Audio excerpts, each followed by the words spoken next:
Hi guys, how are you? My name is Neumal and this is my CIS 3367 final project. So I recently started an internship with a New York City municipal agency known as the Cyber Command as part of their budget and accounting team. And so for this project, I'd like to illustrate how I and others in a similar profession may use Excel tools such as VBA and Solver to accomplish some routine operational tasks.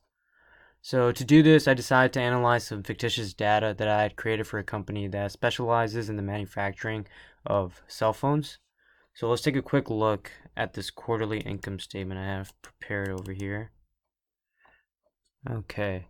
So some quick information about accounting for a manufacturing firm is that they usually incur variable expenses, and those are dependent on how many units are produced. And we also have fixed expenses that are incurred regardless of how many units are produced. In our example, our variable expenses are the direct materials, direct labor, and the variable overhead that might include electricity used on equipment or maybe maintenance that has to be done for every certain number of cell phones that we produce.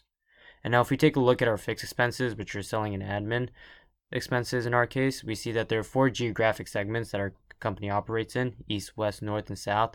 And each of these segments reports a different amount of fixed expenses. Why is that the case? Well, this could be due to differences in prices of rent and differences in expected salaries based on the cost of living in these different areas. As a member of the budget team, you may be interested in seeing the extent of these differences. And to see exactly that, I created some fictitious data that tells us how much was spent on fixed expenses each month by each division and for what category of expense it was incurred. Say that you're interested in seeing, for example, how much more or less is the Eastern Division paying for rent than the Southern Division. One way to find out would be to turn the spreadsheet we have over here into a table and sort through the category columns. However, I'm going to show a way where VBA can be used to make this process faster as well as a more user-friendly experience. Since our primary objective is to sort this list, specifically by division, category, and total expenses, we're going to create some macros that do just exactly that. So if we head on over to our developer tab and go to our Visual Basic window, we can begin to write code to sort our division column by its geographic region.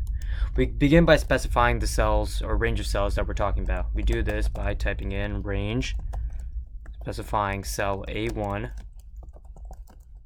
and then we refer to the current region, and then we find a function that's very useful to us called sort. And once we press that function, we see some parameters. One of the parameters is key 1. That's referring to which column do we want to exactly sort. Since the column we want to sort is the first column right here, we're going to put key 1 equals range A1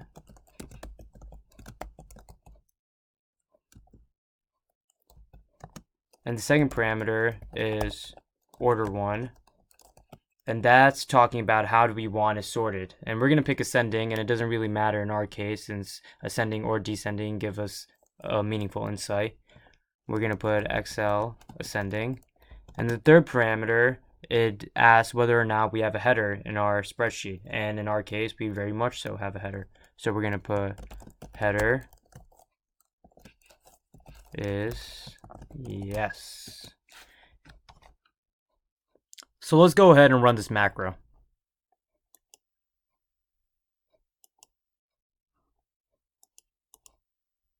And there you go. You see that all the divisions were sorted. We have east, north, south, and west. And now the great thing about VBA is since we're essentially going to be doing the same thing when we're sorting by category and total, our macro code is essentially the same as well. So in our Visual Basic window, I'll just write in a macro for a category sort. And what I'll do is I'll copy and paste the macro code we have for division sort and put it into our category sort. And I'll only need to be changing a few things. For example, the key 1 range is still referring to the division column. We want to change that to the category column, which is our second column. So instead of A1, we're going to be putting B1. And then we could also do the same thing for our total sort.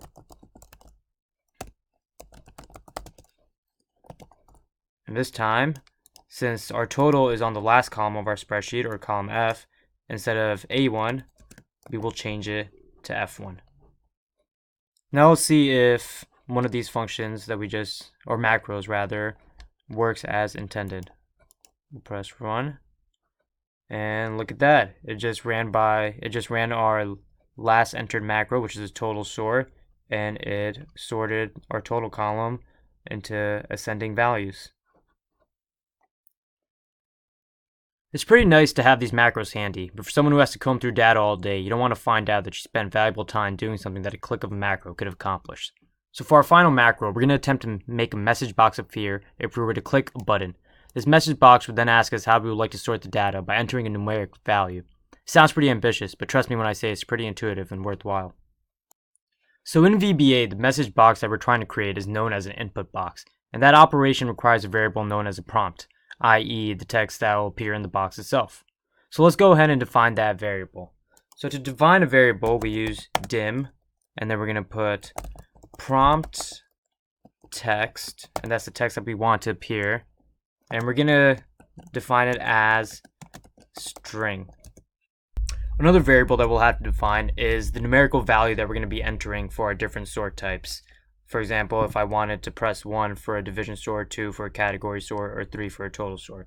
So the variable I'll put is dim sort type, and it'll also be as string. So I went ahead and wrote the text that I want to appear in my input box.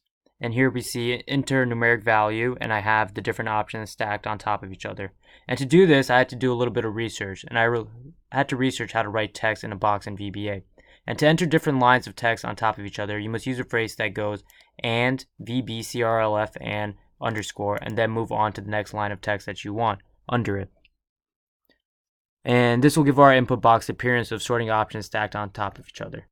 So now that we have our prompt text variable defined, we'll also define our sort type variable. And this is what will give our input box values for our user to enter. And once we do an input box, it'll ask for our prompt, and our prompt will be our prompt text. Once we have that in place, we can create a series of if statements that will lead to a certain value to a different macro. For example, if sort type equals 1, then we will do a division sort. And if sort type equals 2, we will do a category sort, and 3 would be a total sort. So I went ahead and wrote those if statements, and as you can see here, we have if sort type equals 1, then division sort, 2, category, 3, total. So let's try our macro out and see if input box appears like how we want it to. Well, look at that. We have an input box, and beautifully it says 1 sort by division, 2 sort by categories, 3 sort by total. Let's try them out. Since it's already sorted by total, why don't we do it by category? We'll enter the number 2, and we see it's changed for sure. And if we go to category, look at that, alphabetically arranged in different categories. And just for fun, we'll try out the other ones. Sort by division, and if we go back, sorted by division. And finally, what if our user put in a number that wasn't an option, like the number 9? Well, we see that it's still arranged the way that it was, so nothing really happened. And we like to assume that all the members of our budget team are literate, so we give them the benefit of the doubt and offered them a second attempt. And we do this by using something called a message box. Similar to an input box, it asks us for a prompt of sorts. In our example, we'll notify the user that there has been an error and ask them if they'd like to try again. So the message box gives the user the option of pressing yes or no. And the unique thing about yes or no is that they both have numerical values. Yes has a predetermined numerical value of 6. So when we define our variable try again, we have to define it as an integer. And when the user clicks yes, they're inputting the integer 6, which will restart the macro of user input and give the user a second chance at sorting through the list. To try this out, we're going to try inputting the number 9 again. We get an invalid value and asks us to try again. We press yes, put in the right value, such as 3, and it sorts it by the total. Now that we have a better understanding of our fixed expenses, we can try to solve for how many units we have to sell in total to cover our fixed expenses and give us a profit of 0, or in other words, break even. Since we want our profit to equal 0, we do this by setting our objective cell as B19 and having it have a value of 0, and we change our variable cell B3. And once we press solve, we see that we need to sell 5,101 units at a selling price of $350 to cover our variable expenses as well as our fixed expenses and leave us with a profit of zero, or in other words, break even. And the great thing about Excel is that if we wanted, we could have also created a macro that finds us our break even amount of units to sell as well. So I hope this video was able to give you guys some insight on how VBA and Solver can be used in some everyday tasks to make your day at the office a lot more efficient and faster than it is currently. Thank you for watching.